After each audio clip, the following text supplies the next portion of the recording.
Back to Breakfast with Bridget. I'm Crystal Moyer filling in while Bridget is off for the holidays. We're getting to a very serious conversation here, and this is about AI companions. You know, a lot of adults, even teenagers, getting into these apps where they're chatting with a chatbot, a bot initially, and they could take on characteristics of their favorite characters from TV, or even turn into their virtual girlfriends and boyfriends, and that can cause some serious issues. So I want to bring in a licensed mental health professional, Shantala Boss with Boss Wellness. Good morning.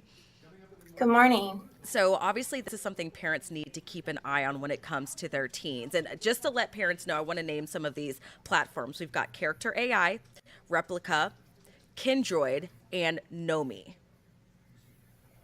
Okay.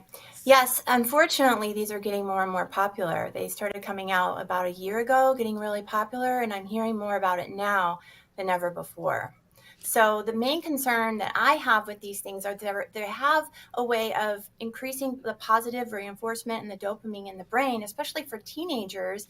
This can be highly addictive and can cause increased social isolation. So if a child is already struggling with mental health issues or not making friends or not being active and involved, this will only encourage that. And I think sometimes we look at it as an alternate means of connection, but it is artificial and it increases a child or adult's tendency towards increased isolation and false expectations of relationships because you're only getting positive reinforcement. It's scanning for and looking for everything that interests you, everything that gratifies you, and that's not a real relationship. Relationships are give and take work. So it becomes highly addictive and can really isolate a person and make them feel like they have to have these expectations of everyone else around because it is so real and they become so immersed because of that dopamine hit. It seems crazy, but it actually happens to adults, and especially teens are very vulnerable for this. Yeah, and I like how you mentioned the vulnerability because Shantala, we just covered a very serious story. You know, it this has been a hot topic after a 14-year-old out of Orlando, Florida, committed suicide. Sewell Mhm. Setzer the third and his mother suing Character AI, saying that that encouragement and claiming that it was a wrongful death and that the product was designed to manipulate him.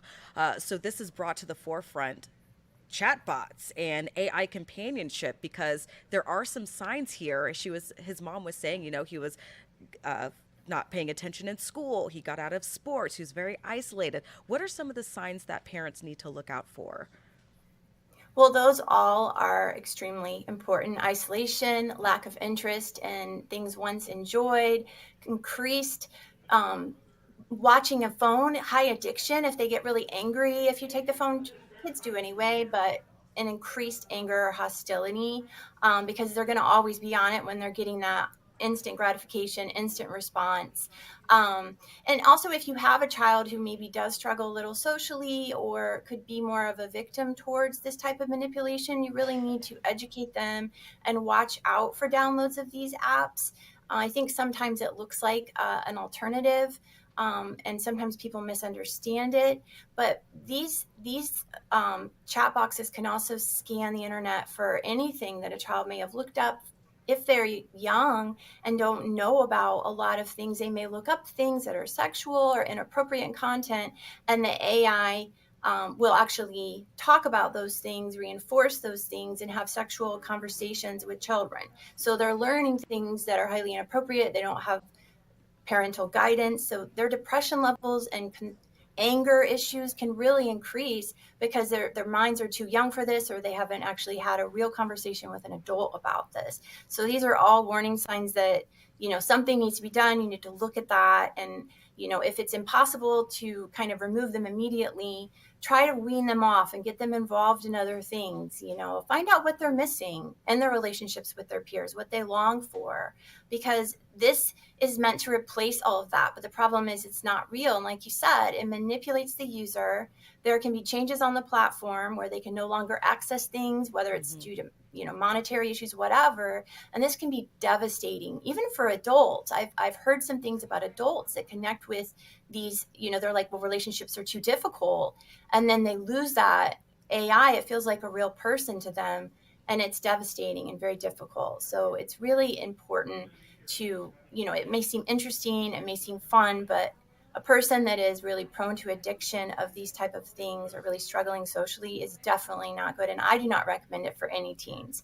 Yeah. Recommendations are 13 and above, but I would not say any teenager should be involved in this. They need to be involved in their school and their activities. They're already on their phones enough, so only make it more. Yeah, and Chantal, I don't think parents realize that these chatbots can really create these intense bonds with teenagers. I mean, these AI programs going through what they've been researching, in this case of 14-year-old Sewell Setzer, I mean, his mom says he was having sexual conversations with this chatbot. And how can parents Mhm. really kind of see what kind of conversations are being had between their teens and these AI chatbots?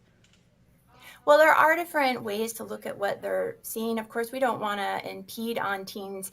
Um, they're trying to develop their independence. They're trying to, have that freedom. But there needs to be, from the beginning, long conversations about the risks of AI and social media in general and limits on those things, not in a punishing way, but in a way to teach kids moderation and how to have real relationships. And that takes time. It doesn't happen overnight. I mean, if you have a teenager who already has an AI companion and they're attached to this AI character, it would not be good to immediately remove them from that. But I would say having these conversations, encouraging them to do other things outside with other people, Mm-hmm. and really, and then slowly limiting that access until it is gone because it is so unhealthy. But parents are able to put monitors on their phones and see kind of what their teens are at least accessing. Maybe they don't want to read their messages so that they have more information if they're actually trying to download these apps, etc., without actually looking into their teenager's phone or upsetting Yeah. them.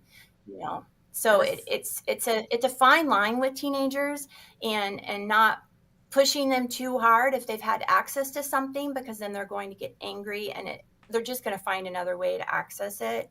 So that's why we have to encourage behavior outside of that. With addictive tendencies with anyone, and this is highly addictive because of the mm-hmm. dopamine rush, we always need to replace the behavior, not just completely take it away and say you're done. That'll only make things worse. So parents need to kind of research, kind of walk a little bit of a fine line here and have a lot of conversations with their teens. Yeah, so even after these conversations, Shantala, at what point when we're starting to see these characteristics of addiction and isolation, at what point do we need to move towards seeking a professional, whether it's counseling or someone else to get involved?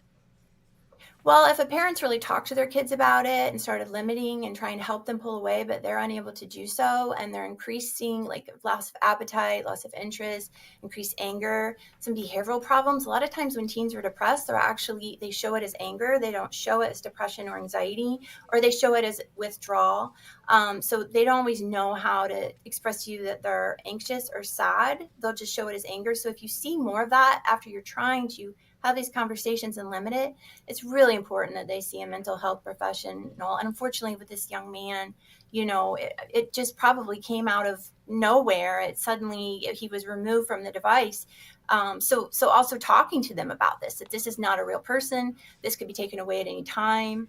They cannot count on this person. It isn't a person.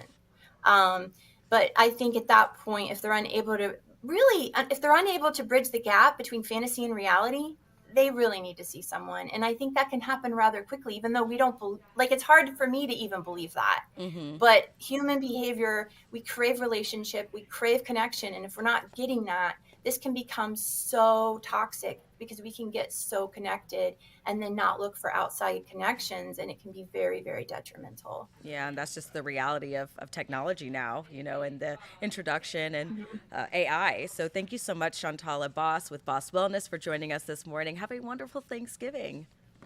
You too. Happy Thanksgiving. All right, so let's talk a little bit about a program